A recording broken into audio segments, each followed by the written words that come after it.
Good evening, you're watching Estuary News, I'm Hugh Riches. In the headlines tonight, the Hull College Group backs its chief executive as strike threats continue, a rise in assaults on police in Lincolnshire, and a new data centre opens in Hull. And later in tonight's programme, I'll be talking to Keith Winnard and Emma Radwell about the Market Rasen District Choral Society's 30th anniversary concert. Before that, I'll be talking to the Green Party candidate for North East Lincolnshire, Lloyd Emmerson.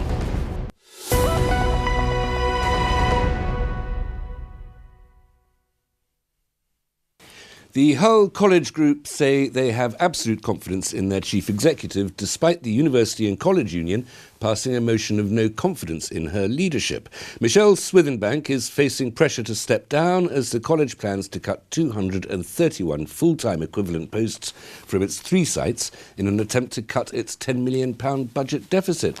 The union said it would oppose compulsory redundancies and the imposition of new contracts and urge the college to work with it to look at alternatives. Julie Kelly, the UCU regional official, said staff have made it quite clear that they have no confidence in Ms Swithenbank's leadership and want her to resign immediately. Staff needs someone running the college who'll take it up and publicly defend its staff and students. And Hull College Group says Ms Swithenbank was appointed CEO of Hull College Group less than a year ago to lead the recovery of the college following a period of significant financial and operational issues.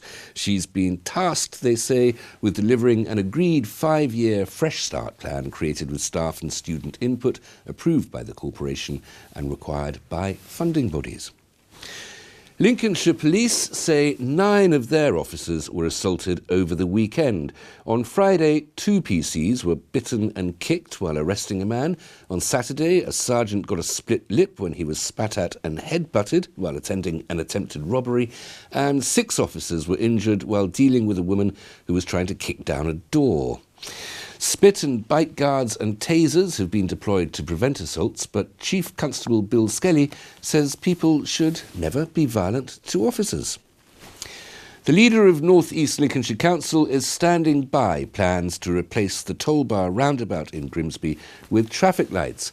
Labour's Roy Oxby shared his views in a BBC Radio Humberside debate this morning, which also featured the Conservative councillor Philip Jackson, Liberal Democrat councillor Steve Besant and UKIP councillor Tony Blake. Despite strong opposition from the local community, Councillor Oxby is standing by the decision to remove the roundabout, which will cost £2 million. We've looked at the evidence. The highway engineers have identified that there are significant road safety issues for the children passing. It's totally unacceptable, and I think most bodies would accept that. Toll bar school itself accepts that. So we had a bid through to the LEP, Local Enterprise Partnership, and they referred to their Department of Transport model, which is a current model to assess traffic flows and safety measures, and they approved competitively to give us 2.2 million. So Ray Oxby there. Meanwhile, Conservative group leader Philip Jackson says replacing the roundabout with traffic lights is not the most effective option, as it will not ease congestion and not be safer for children using it to get to Tollbar Academy. We would disagree with the 2 basic arguments that having a traffic light control junction at Tollbar would reduce congestion, because the evidence across North East Lincolnshire is that traffic lights junctions are more congested than roundabouts. And secondly, we don't think it will be a safer crossing point for children going to the school, because you can travel far faster through a traffic light control junction at Green than you can around the current roundabout. So we don't think it's going to increase safety. A leading scholar of politics has been sharing his insights into the Windrush generation scandal. In 2009, the Home Office destroyed thousands of landing cards recording the arrival of those immigrants, leaving them without legal identity or a certain right to stay in the UK.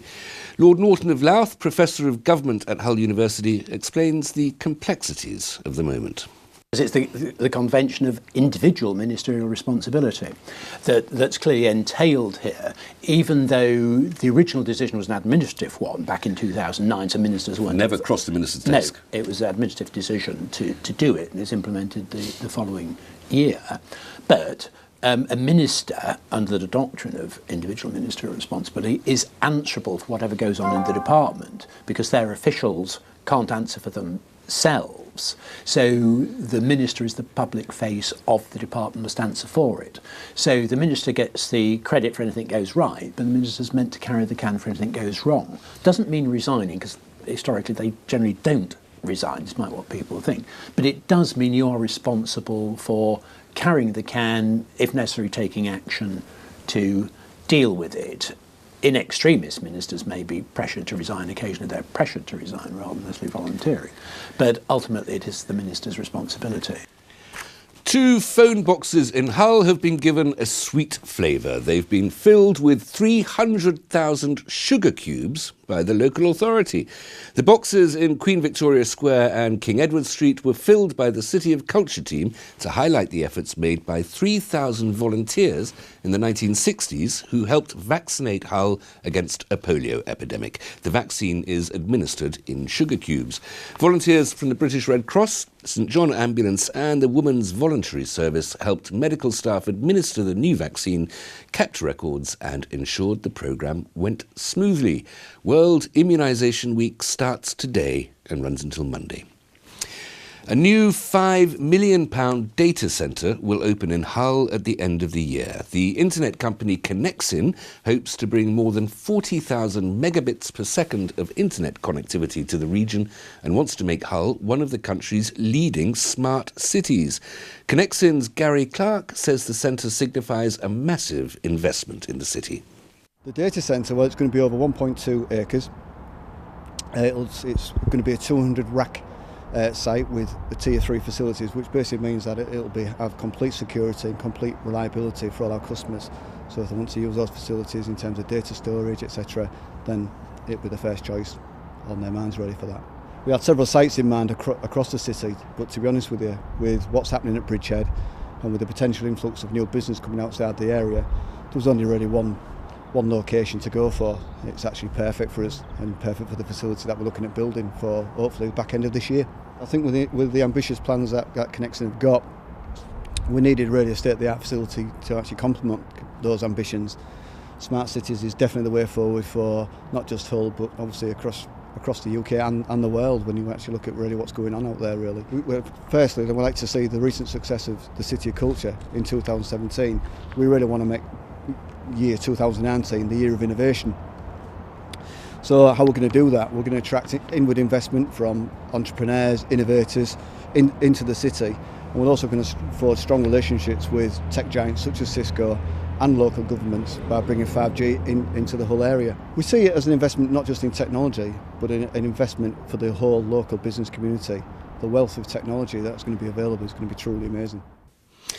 Local elections are being held in Hull, Lincoln and North East Lincolnshire on the 3rd of May. And I'm joined now by Lloyd Emmerson, the Green Party candidate for the South Ward in North East Lincolnshire. Lloyd, welcome. Thank you very much for coming in. What are you campaigning on? Well, we want to hold the local council to account. There are currently 19 Labour councillors, and this isn't true democracy. We live in a society where it's first past the post, so we need to make sure votes matters and getting more elected young people onto the council so that we can have a true, open democracy. And young people are generally a good thing anyway, I guess, aren't they? Yes, absolutely. They've got more future to invest in. But how's that a particularly Green policy? Is the Green Party just saying, let's have young people? There must be something else to the manifesto, as it were, than that. Well, diversity is the backbone of our party, because we have 8 candidates in North East Lincolnshire. 3 of them are women, 3 of them are young people, and 2 of them fall within the LGBTQI+. OK, bracket. So you're not selecting candidates on purely political merit, then? Well, we have got lots of talent within our candidates, everything they've done, and the diversity, like I said. What are the? I'm just trying to get to. I want to give it the opportunity to give the green agenda, as it were. What are the sort of the environmental or the way we live? What are what are those sort of issues that you're campaigning on? So, campaign on the toll bar roundabout, like. See the environmental impact. It's going to build up more congestion. It's not going to ease it. Traffic lights. It's going to congest all the way down Scarfo Road, on to Waltham, New Waltham, and further down the road, going into Holton Clay and Louth over the border into Lincolnshire County Council. And the preparations for that have already done a certain amount of. I will not use a loaded phrase, but have already made certain changes to the environment, as it were. Yes, absolutely.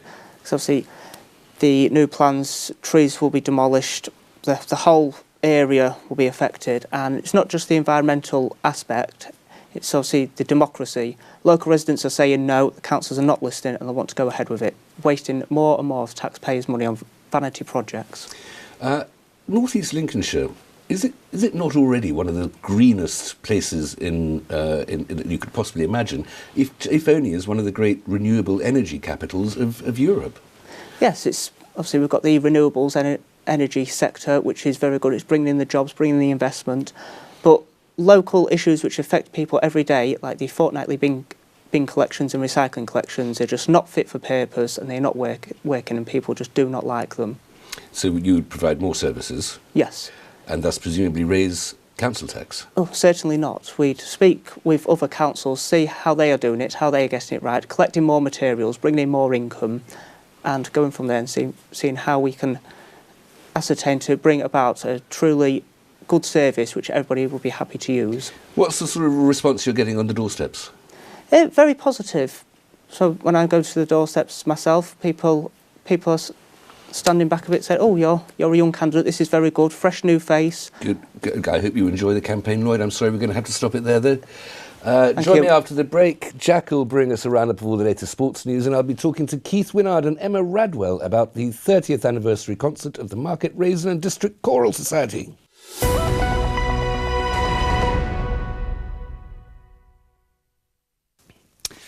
Well, welcome back. You're watching Estuary News. Still to come tonight, Jack brings us a roundup of all the latest sports news, and Keith Winnard and Emma Radwell tell me about a 30th anniversary concert for the Market Rasen and District Choral Society.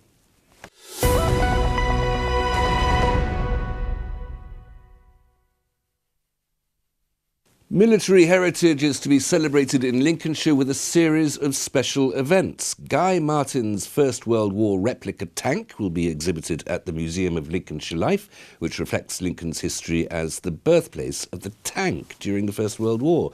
There'll be a talk from some of the volunteers who helped to build it.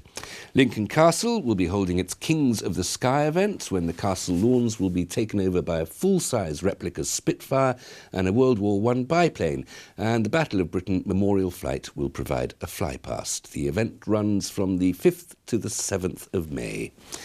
A series of archive film programmes will be shown in Cleethorpes. The films are part of the Britain on Film On Tour series, which reveals unseen stories dating back to 1897. Films include Coast and Sea, LGBT Britain and Black Britain. The 6 films will be shown at Cleethorpes Library at 8 p.m, starting next Wednesday and running through to October on the first Wednesday of the month. Walking netball sessions led by East Riding Council have celebrated their 3rd anniversary. The sessions, run by the local authority's Sport, Play and Arts Service, provide organised walking netball activities and games for various fitness levels. A tournament was held at leisure centres across the county, including Beverley, Driffield and Withensea. The winners were the ladies from East Riding Leisure Holton Price. The Beverley ladies were runners-up.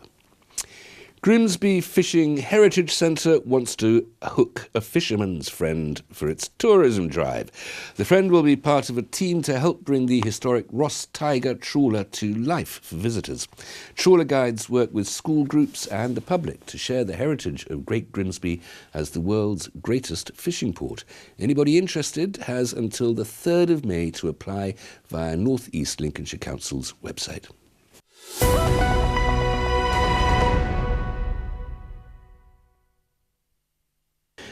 Market Rasen and District Choral Society celebrates its 30th anniversary next month with a special concert, and I'm joined now by Keith Winnard and Emma Radwell to tell me more. Emma, Keith, thank you both very much for coming in. You're welcome. 30 years. How did this start? What was the beginning of the Choral Society? Initially, Thea Hogg had a dream about this and a mission to bring people together to enjoy and appreciate the music. And she put a group of people together, and the back end of 1987, let me get my years right, and then the following year they did their first piece, the Forest Requiem, and that went well, people enjoyed it, and Thea has driven us on since then, relentlessly. She's an inspiration to us, to all of us. And I get the impression she's in charge. We think so. May not carry the title, but she is. Emma, Keith mentioned the foray. What can we expect from this special concert? The foray is what they first did as a first kind of special piece that they did all together. So that's why we wanted to do it for the 30th anniversary. He wrote it in 1887, so actually 100 years before they first sang it. And so that's a nice little link too. We're also going to do Howard Goodall's Requiem, Eternal Light. And that shows us how we're going to progress as a choral society, because we're using something new, a new work, where he uses some Latin, but predominantly some English in there from different poems depicting different parts of the Requiem, a very fresh take onto it. Couple of requiems there, Keith, a bit ever so slightly gloomy. Well, it's the way to celebrate sometimes. It is, you're right. You're right. Beautiful requiems, yeah. And there's reference there with Goodall to the First World War, because he did the Flanders Fields, and with the centenary coming this year. So it's a celebration of life, really. Well, good. I'm glad. I'm sure it is. I'm glad to hear it.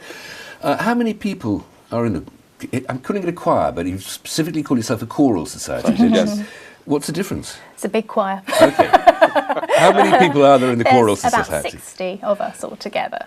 That's very impressive, just from Market Rasen. Yes. Oh, how fantastic. And do you split up sometimes into smaller units, or are you always at full strength, as it were? Oh, no, they always sing all together. We have about 2 or 3 concerts a year. So we have one at Christmas time, a little wassail as well, for all the community to take part in it. And then we have our spring concert, which is like this one coming up, so in May. I don't think we gave the date and time and place, Keith. When's the concert happening? It's Saturday, May the 19th.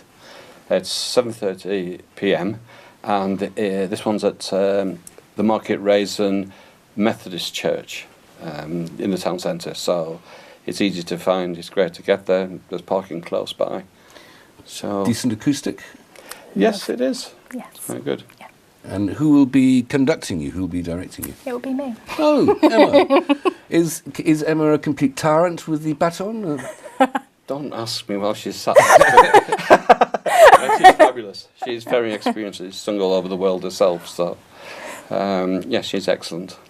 Is the repertoire, as it were, of the choral society mostly sort of classical works, like Howard Goodall's very modern, but it's still in that tradition, isn't it? Is that generally what we can expect? Well, I think really how we would like to see the choral society progressing is that we take works from everywhere and from all walks of life. They've done Zimbe by Alexander Lestrange, and that was all African types of music. Obviously Howard Goodall, we can go anywhere, we can do anything. I'm sure you can. Enormous flexibility and versatility. Yes. What is the great joy of choral singing? Well, first of all, I think it's safety in numbers, if you're part of that. If you haven't got the greatest voice, that doesn't preclude you from joining a choral society and getting out there, meeting new friends, and creating something special together. So you can make the wrong note when you're stood in the middle of 60 people. And get away with it. Everybody stops Yes. and turns around and looks at you. Well, yes, 59 people will mention it later on, but but it is a lot of fun doing this, and it creates a social atmosphere and a bit of a bond, and you're offering something to the community as well. 19th of May, Market Rasen Methodist Hall. I hope you have an absolutely wonderful evening. Thanks so much for coming in. Thank you. Here's Jack with all the sports news.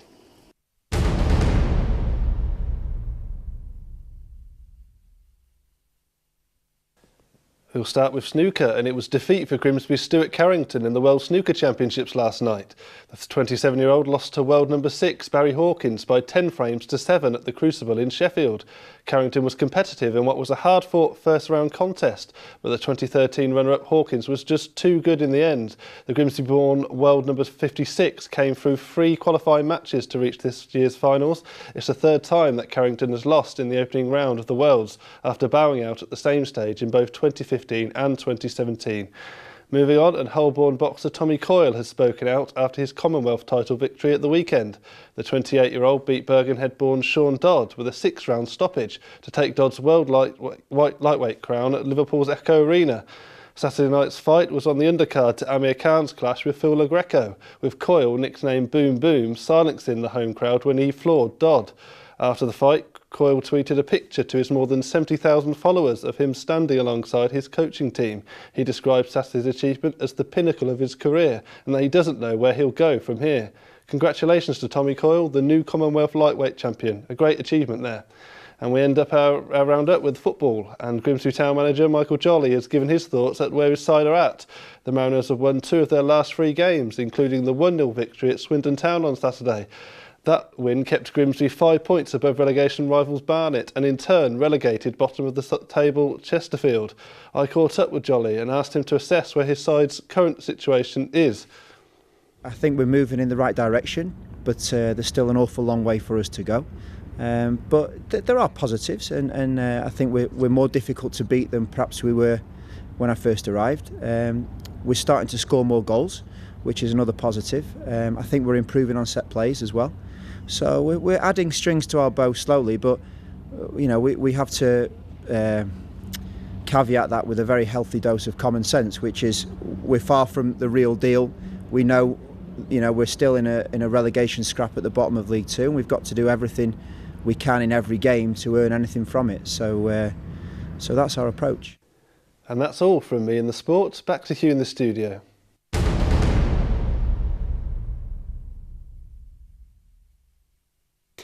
Thanks very much, Jack. That's it for tonight. If you have a news story for us, then please visit our Facebook or Twitter pages as remarked below, or email news@estuary.tv, or phone Grimsby 01472315553, or write to us at Estuary TV, Nuns Corner, Grimsby, DN34 5BQ. From all of us here, until tomorrow, good evening.